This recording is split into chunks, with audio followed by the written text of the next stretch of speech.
बिस्मिल्लाहिर्रहमानिर्रहीम। अस्सलाम वालेकुम नाज़रीन, आप यूट्यूब चैनल देख रहे हैं। मैं इमरान खान हूँ। मुज़ाकरात के लिए दावत दी गई है, कुछ राब्ते भी हुए हैं जॉइंट अवामी एक्शन कमेटी के कुछ लोगों से और कुछ बरतानिया में बैठे हुए लोगों से। जो आज़ाद कश्मीर की हुकूमत है उनके लोगों ने राब्ते किए, फैसल राठौर की हुकूमत ने। तो चंद मुतालबात सामने आए हैं, जो मुतालबात अवामी जॉइंट एक्शन कमेटी ने दिए हैं।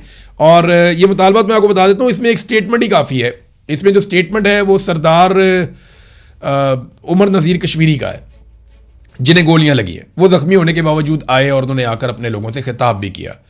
बड़ी हिम्मत दिखाई उन्होंने। अभी चंद दिन पहले उन्हें गोलियां लगी हैं, इस तरह आ जाना। बहुत बाहिम्मत नौजवान है, रावला कोट का। तो उन्होंने कहा जी हम मुज़ाकरात के लिए तैयार हैं, लेकिन इससे पहले जो कलअदम करार दिया गया उसका नोटिफिकेशन मनसूख किया जाए, वापस लिया जाए। FC, PC और रेंजर्स का इनखला किया जाए। यानी जो इस्लामाबाद से पुलिस आ गई है, रेंजर्स आ गई है, ये FC आ गई है, इन सारों को जो है वो वहाँ से निकाल दिया जाए। आज़ाद कश्मीर से ये वापस जाएं। शोहदा की मैयतें हमारे हवाले की जाएं। जितने लोग शहीद हो गए उनकी मैयतें जो सिक्योरिटी फोर्सेस ने कंट्रोल में ले ली हैं कि जब इनके जनाजे पढ़ाए जाएंगे तो बड़ी तादाद में लोग इकट्ठे हो जाएंगे, तो वो सिक्योरिटी फोर्सेस ने जनाजे वापस करने हैं। वो कह रहे हैं जी ये जनाजे हमारे हवाले किए जाए। ज़ख्मियों को इलाज मुआवजे की सहूलत दी जाए, इन अस्पतालों को नॉर्मलाइज किया जाए और कमेटी के दीगर मुतालबात पर अमल दरामद किया जाए। उमर नज़ीर कश्मीरी। अब जो एक मैकेनिज्म बन रहा है वो ये बन रहा है कि कश्मीरी बैठेंगे एहतजाज पे, जबकि मुज़ाकरात शुरू हो जाएंगे और उन मुज़ाकरात में कुछ हद तक बातचीत हो भी रही है। और मुज़ाकरात में सबसे पहली चीज़ें जो मुज़ाकरात को शुरू करने के लिए जो पहली शराइत है कि हम बैठते हैं, ठीक है, सबसे पहले आप यहाँ से सिक्योरिटी फोर्सेस को हटाएं, नंबर 1। नंबर 2, लाशें वापस करें। नंबर 3, ऑपरेशन फौरी तौर पे बंद करें। और ये जो कलअदम करार दिया गया जॉइंट अवामी एक्शन कमेटी को, ये मामला वापस लें और मुकदमात भी खत्म करें, चीज़ों को नॉर्मलाइज करें, हम बैठ के आपसे बात करते हैं। तो ये चीज़ें तो हुकूमत को पहले करनी पड़ेंगी अगर तो वो बैठकर बात करना चाहते हैं। अब बैठकर बातचीत सिर्फ इस सूरत में होगी कि कश्मीरी अपना दबाव बरकरार रखें, क्योंकि जब तक ये बैठकर बातचीत होती रहेगी कश्मीरियों को सड़क पर बैठना पड़ेगा। और सड़क पर बैठना मुश्किल तो होता है, लेकिन यहाँ कश्मीर में इतना मुश्किल इसलिए दिखाई नहीं दे रहा क्योंकि जो कश्मीरी अवाम है वो सारे के सारे सपोर्ट कर रहे हैं अवामी एक्शन कमेटी को। और लोग अपने घरों से खाने पका कर ले आते हैं, अपने घरों से फैसिलिटेट करते हैं, इन लोगों को मेहमान के तौर पे ले जाते हैं। ना वॉशरूम का ज़्यादा कोई मसला हो रहा है, ना खाने पीने का ज़्यादा मसला हो रहा है। देखिए इशूज़ होते हैं जब अपने घर से, अपने इलाके से आप दूर जाते हैं, बाहर जाते हैं, तो आप रूटीन के मुताबिक अपनी तमाम चीज़ें नहीं कर सकते। लेकिन इसके बावजूद मकामी अफराद जहाँ जहाँ पे ये लोग जा रहे हैं, गुजर रहे हैं, वो इनको फैसिलिटेट कर रहे हैं, वो इनको खाने पीने की चीज़ें दे रहे हैं। इनके खाने पीने का, इनके रहने का, इनके वॉशरूम का, इन चीज़ों का ख्याल रखा जा रहा है। इसके बगैर तो ये सर्वाइव ही नहीं कर सकते। तो अगर ये लोग अगले चंद दिनों तक सड़कों पर बैठने के लिए तैयार रहे और ये बैठे रहे और उनकी तादाद ऐसे ही बढ़ती रही जैसे अभी बढ़ रही है, तो फिर मुज़ाकरात के अलावा और कोई रास्ता नहीं होगा। और पीपल्स पार्टी को गुड कॉप के तौर पर फिलहाल आगे किया गया है। अब एक खबर यह भी आ रही है कि इलेक्शन मुलतवी कर दिया जाएगा। यानी अगर मुज़ाकरात नहीं होते, कोई कामयाबी नहीं मिलती और हार्ड स्टेट यही काम इसी तरीके से करती है कि हमने हार्ड स्टेट ही रखनी है, हमने जैसे मुरीदके में घेर के लोगों को मार दिया था, जैसे डी चौक में लोगों को घेर के मार दिया था, जैसे खामनाई की शहादत के बाद पाकिस्तान में एहतजाज हुआ और 30 के करीब लोग वहाँ शहीद हो गए थे, तो इसी तरीके से बहुत मुमकिन है कि यहाँ पर भी एक बड़ा क्रैकडाउन मजीद कर दिया जाए, लोगों को कुचला जाए ताकत से। तो उस सूरत में फिर इलेक्शन मुलतवी कर दिए जाएंगे। ये डिमांड पाकिस्तान पीपल्स पार्टी ने की है और वहां पे फड्डा इस बात पे पड़ा हुआ है कि आपने जो एडमिनिस्ट्रेटर लगाना है ना, वो पीपल्स पार्टी का लगाना है बंदा। यानी अगर आप इमरजेंसी लगाते हैं या आप इलेक्शन मुलतवी करते हैं तो आपने पीपल्स पार्टी का बंदा जो है वो कंसिडर करना है। हमारा बंदा लगना चाहिए आज़ाद कश्मीर के अंदर, PMLN का बंदा नहीं लगना चाहिए। अब इस किस्म की चीज़ें भी अंदर खाते डिस्कस हो रही हैं। बहरहाल ये मुज़ाकरा चल रहे हैं। वज़ीर आज़म शहबाज शरीफ और सदर जरदारी वो इन चीज़ों से बिल्कुल ही इर्रेलेवेंट है। यानी जो बड़े बड़े ममालिक हैं या इनके जो बैरूनी आका हैं, वो एक छींक भी मारें तो ये फौरी तौर पे में सदके वारी हो जाते हैं। ये फौरी तौर पे वहाँ स्टेटमेंट जारी करना शुरू कर देते हैं, फौरी तौर पे उनके जूते पॉलिश करना शुरू कर देते हैं। पूरी दुनिया में सालसी के लिए ये मारे मारे फिरते हैं, लेकिन पाकिस्तान के अंदर पाकिस्तानी अवाम के साथ एक फड्डा पड़ गया है चंद मुतालबात को लेकर और यहाँ पर ये सालसी नहीं कर पा रहे।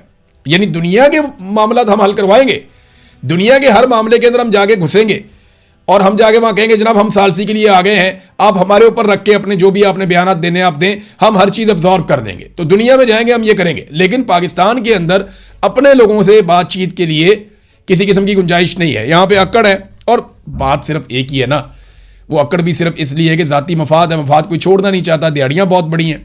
सुहेल वड़ाइच साहब ने नाज़रीन एक कॉलम लिखा, उस पर मुझे बहुत सारे दोस्तों ने मैसेजेस किए कि जनाब आपका इस पर क्या ख्याल है।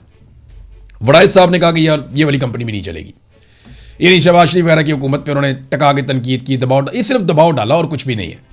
एस्टेब्लिशमेंट हल्का फुल्का दबाव रखना चाहती है और कुछ भी नहीं है। कहीं नहीं जा रही है हुकूमत। आसिम मुनीर साहब की इंश्योरेंस पॉलिसी है शहबाज शरीफ की हुकूमत। ये बात आप लोग सब अपने जहन में रखें, क्योंकि अभी उन्होंने गिलगित बल्तिस्तान में पूरा धांधला करवा के पीपल्स पार्टी और पीएमएलएन को हुकूमत बनाकर दी है। अभी कश्मीर के अंदर ये 12 नशिस्तों का मामला क्या है कि पीपल्स पार्टी और पीएमएलएन को दोबारा यहां पे हुकूमत बनाकर देनी है। ज़िमनी इंतखाबात जो हैं वो सारे के सारे पीएमएलएन को जितवाए जा रहे हैं, पीपल्स पार्टी को जितवाए जा रहे हैं। तो क्या ये हुकूमत खत्म करके इलेक्शन की तरफ जाएंगे? सवाल ही पैदा नहीं होता कि ये हुकूमत खत्म करके इलेक्शन की तरफ जाएंगे। अगर इस हुकूमत को लिंगर ऑन करना पड़ा तो ये लिंगर ऑन भी कर जाएंगे। आसिम मुनीर साहब की इंश्योरेंस पॉलिसी है इस हुकूमत में। सुहेल वड़ाइच साहब का कॉलम सिर्फ एक मासूमियत है जो इन्हें कहानी सुनाई गई, इन्होंने आगे से उसको अपने अल्फाज का लिबादा उड़ा के कौम के सामने रख दिया। कहीं नहीं जा रही है हुकूमत, ये एक दूसरे की इंश्योरेंस पॉलिसी है, इन्होंने एक दूसरे के साथ ही चलना है। आसिम मुनीर साहब ने इन सारों को बचाना है और इन सारों ने आसिम मुनीर साहब को बचाना है, और इन्होंने मिलकर इमरान खान साहब को जेल के अंदर बंद रखना है और इनके पास रास्ता ही कोई नहीं है। नाज़रीन, एफसी के एहलकारों के ऊपर पेशावर में अटैक हुआ और एक इंतहाई अफसोसनाक वाक़या हुआ जिसमें 6 एफसी के एहलकार पेशावर में एक चेक पॉइंट के ऊपर शहीद कर दिए गए और 8 एफसी के एहलकार जो है वो यरगमाल बनाकर दहशतगर्द अपने साथ ले गए। अब उनको छुड़वाने के लिए अभी तक कोई कार्रवाई नहीं हुई, यानी लगभग 24 घंटे होने वाले हैं जब आप ये वीडियो सुन रहे हैं, मैं रिकॉर्ड कर रहा हूं। एफसी के एहलकारों को छुड़ाने के लिए, बल्कि इससे ज़्यादा टाइम हो गया, उनको छुड़ाने के लिए अभी तक कोई कार्रवाई नहीं हुई। वो कहाँ हैं? पाकिस्तान में। उन्होंने कहाँ से अगवा किया? पेशावर से किया। क्या वो अफगानिस्तान जा सकते हैं? नहीं, वो तो सारा बॉर्डर सील है, वो तो बंद है। और इतने लोगों को यरगमाल बना के अफगानिस्तान कैसे ले जाया जा सकता है? तो ये बड़ा सवाल पैदा होता है कि पाकिस्तान की सरजमीन के अंदर पाकिस्तान की अपनी सिक्योरिटी फोर्सेस बेयारो मददगार छोड़ दी जाती हैं। इससे पहले भी इस तरह के वाकयात हुए तो अपने लोगों को ऐसा लगा कि डिसोन कर दिया गया। जो फौजी बेचारे छुट्टी पे जा रहे होते हैं या एफसी वाले छुट्टी पे जा रहे होते हैं, जब वो शहीद हो जाते हैं किसी ट्रेन के दहशतगर्दी के वाक़े में या किसी बस के दहशतगर्दी के वाक़े में, तो बाद में उसको ओन नहीं किया जाता, ये कहा ही नहीं जाता कि ये सिक्योरिटी फोर्सेस के लोग थे। तो ये बहुत अनफॉर्चुनेट है। अपने लोगों को ओन करना चाहिए। एक दूसरे की टांगे खींचने में ये लगे हुए हैं, अपने अपने इक़्तिदार को बचाने में लगे हुए हैं। और खैबर पख्तूनख्वा जल रहा है, बलूचिस्तान जल रहा है, वहाँ का वज़ीर आला इनके साथ मिलकर एस्टेब्लिशमेंट के साथ कार्रवाई डाल रहा है और पूरा सूबा जल रहा है। और यहाँ का वज़ीर आला जो है वो इनके साथ एक अलग टसल में लगा हुआ है, कभी एक दूसरे की टांग खींचते हैं, कभी अपनी अपनी हुकूमत बचाते हैं। और एजेंसियाँ इस काम पर लगी हुई हैं कि इमरान खान को जेल में कितना अरसा मजीद रखा जा सकता है और उसकी पार्टी के टुकड़े बकड़े कैसे किए जा सकते हैं। यानी एस्टेब्लिशमेंट ने ना इस मरतबा एक पॉलिटिकल पार्टी का, वैसे तो हमेशा से ही पॉलिटिकल पार्टी का रोल प्ले किया है, और एक ऐसी पॉलिटिकल पार्टी जिसमें इक़्तिदार की बहुत भूख है, बहुत ख्वाहिश है, और वो इक़्तिदार से बाहर अपने आप को नहीं रख सकते। वो अपनी कठपुतलियों के ज़रिए से हमेशा इक़्तिदार में रहते हैं और मुनाफा कमाते हैं। तो आज भी वो यही कर रहे हैं। अब तक के लिए इतने, अपना ख्याल रखिएगा, अपने चैनल का भी। अल्लाह हाफ़िज़।